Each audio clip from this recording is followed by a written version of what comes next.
Hi, I want to talk today about magic. And magic is something that is very popular nowadays. My most popular magician is Sooty. Sooty regularly appears on children's television, but he's a very adult person, and he famously has a magic wand, and he will use this with the expressions "izzy wizzy, let's get busy." And normally he will clean up and adjust the chaos that he has caused. His the person that hosts the TV program is always getting Sooty and his friend Sweep, who you've previously seen, to engage in various tasks such as clean up his house or clean up his kitchen, clean up map read, or make candy floss in a fair. And on every occasion, Sooty gets it wrong and has to produce his magic wand and say, "Izzy wizzy, let's get busy." And I always wonder why he didn't just use the magic wand in the first instance. This really just perplexes me. He could have cleaned up the kitchen, organised the candy floss, by using his magic spells. Anyway, enough of Sooty. And I have also put up on the internet a really dreadful film with Portuguese subtitles. It's the only one I could find, which is about Aleister Crowley. If you tell people you're looking at magic in the early modern period, they're unlikely to say, "Oh, you mean Harry Potter stuff," because that's a bit uncool. Your younger brothers and sisters or nephews may refer to Sooty, and you will now know who Sooty is. But you need to know about Aleister Crowley, and I've put up a video of a dreadful film that goes through and sort of indicates some of the things that he's up to. It's all rather exaggerated, all rather gothic, all rather Hammer House of horrors. But you do need to know about Aleister Crowley, or else you'll just look stupid. And the point I would make is that Aleister Crowley and modern day magic is as far removed from the magic of the early modern period as our friend Sooty. The magic of the early modern period is highly sophisticated, theoretically. It is, as I think I've said in various things, it is a closed system. That means you can't go and say, but what is the earthly proof for magic? Because the proof exists within itself. It's rather like being a Marxist. It's an internalized, an internally coherent system, although it doesn't bear much relationship to the external realities. But nevertheless, it makes sense in its own terms, and it has a very profound starting point. And I'm just going to read this. It's in firstly in my book. Secondly, it's given a separate heading, a separate section in the on the Moodle page. So you don't need to go and write this down. And I'm just going to read part of it. "'Tis true without lying, certain and most true, that which is below is like that which is above, and that which is above is like that which is below, to do the miracles of one only thing. As all things have been and arose from one, by the mediation of one, so all things have their birth from this one thing by adaptation. The sun is its father, the moon is its mother, the wind hath carried it in its belly, the earth in its nurse is its nurse," and so it goes on for a few more lines.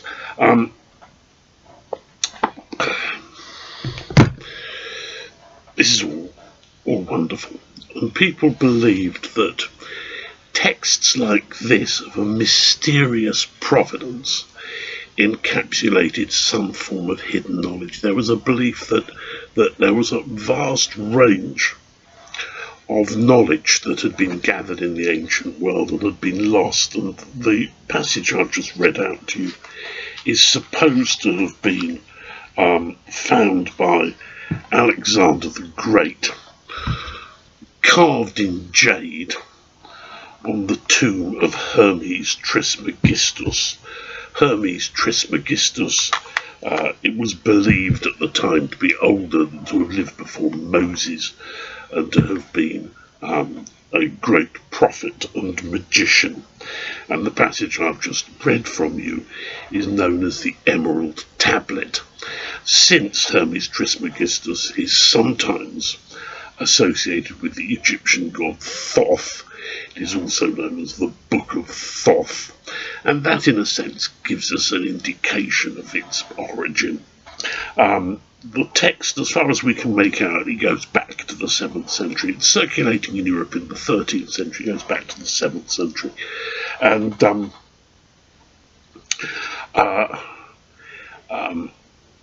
it comes ultimately out of Egypt, probably about 4th century, 4th or 5th century. Now, a lot of weird things are happening in Egypt at that time, because there's a fusion. There's a fusion of traditional Egyptian beliefs in charms, invocations, a world populated, overflowing with spirits and goddesses and various people, things that hang out in the Nile, crocodiles, cats, other unpleasant things. And I had 3 cats. I inherited them. And this sort of Egyptian ideas are woven into the Hellenic culture that is coming out of Greece and is spreading around the Mediterranean, which is essentially Neoplatonic, i.e. it's based on Plato, but has gone through a number of different permutations and has blended in with all this fabulous Egyptian mythology and scheme of belief. And Plato essentially argues in favour of, firstly, a unified universe, and secondly, in perfectibility, that everything is moving towards a more perfect state. It is what's called teleological, that things are defined by their telos, or end product. And out of this comes a system of belief which is then reinforced in the 15th century by the arrival of even more mysterious texts, allegedly written by Hermes Trismegistus. And these add even more mystery to what the Hermetic texts, as they're known, what the Emerald Tablet and its associated literature, even more mystery is added to them.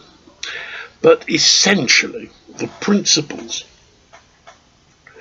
of magic, by the time it's got to the 16th century, when our course starts, can be summed up very clearly in just a few passages. Firstly, that everything is related to everything else. Lenin said that, interestingly enough, but don't you see, everything's related to everything else. But he didn't mean it in the sense of 16th century magic. Everything shares in a oneness. Everything shares in a single being and belonging. And this means that if you can try it yourself. Put up 2 unrelated objects on a table. For instance, a packet of cigarettes and a pen. Put them down. Perhaps you could pull out of the cupboard a tin of sardines, put them on the table and stare at them for several hours. And gradually you'll begin to realise the interrelationship between the three. It won't become something that you can seriously explain, but somehow they will begin to merge, and they will begin to show that they are not unrelated objects, but they are related and akin to one another. So that's the first thing, that everything is related to everything else. And it's not just that they're related to everything else on this world. They are related to everything in heaven. The entire cosmos is one. The entire of the universe represents a single phenomenon. And that carries a huge number of implications. And the first implication is the one that I want to perhaps deal with today, and it is alchemy. And if you want to read a very simple account of what alchemy is about, I can think of nothing better, much as I hate to be giving you a course on Rady, than the little article that I wrote on a Transylvanian alchemist in London, because I basically sum up much of what alchemy is about. It's serious stuff. These people are involved in serious experimentation. Much of what we know about minerals and chemicals and reactions derives from, in the first instance, alchemical literature. They're keeping records of their experiments, and it was my delight in investigating my Transylvanian alchemist to come across his notebooks in the British Library, which nobody had realised were there, and even more surprised me that I could actually understand them. And it's serious stuff. They are, of course, engaged in hair-raising experiments, and they're regularly blowing things up. But what they're attempting to do is to try and get back to what is called base metal. And that base metal, sometimes called the philosopher's stone, but that can mean a huge number of different things. Sometimes called base metal, sometimes first matter. And the idea is that everything consists of this first matter. So when you look at the pen, the packet of cigarettes and the sardine tin, you will begin to realise that there is a substance hidden behind their externalities. You'll begin, I can assure you, after about 3 hours of staring, you will begin to, and you mustn't eat or drink at all. You mustn't eat or drink.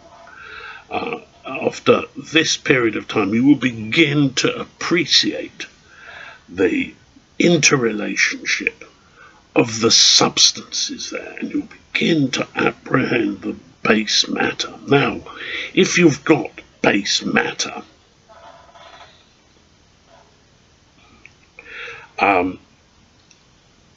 what you have to do is reduce everything to base matter and then apply the externality. And the externality will then convert that base matter into the substance of the externality. And this is, in a sense, a chemical version of transubstantiation.